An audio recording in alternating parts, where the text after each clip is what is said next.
Сандуғаш тұтқанда, оны шетлікке яварға тілеген. Кіші бала, жибер мені. Мен сеңа яқшы кеңешлер айтам.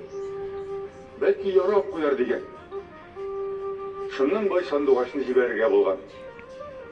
Міне Сандуғаш бірінші нинди кеңеш берген. Өткен ішке бай бір қошында өкінме.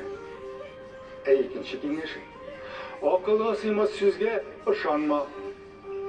Бай әфенді бұл кеңешлерді ешіткеш, Сандуғашны құтқарған. Құш ұшып кеткенде әйткенді.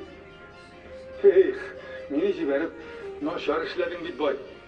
Білсен еді, менде нинди хазина барыр. Менің ішімде зор асыл таш бар. Сен оны алсаң, тағында байыр едің. Бай мұны ішітіп, бек нұғылтынген. Қайтты Сандуғашны тұтарға талпынып та қарған. Сандуғаш байдан күлген. Мен қазір бай сенің саранлығыңа да, наданлығыңа да түсіндім. Өткенді кері қайтарып болмауына өкіндің. Менің ақмақ сөзлеріме де сандың. Қаран енді кішкене бетмейді. Мен кішкене құшының ішінде нешек зор таш болсын дейді. Сандуғаш шулай деп айткен де ұшып та кеткен. Қызым, сен айтам, келінім сен тыңла.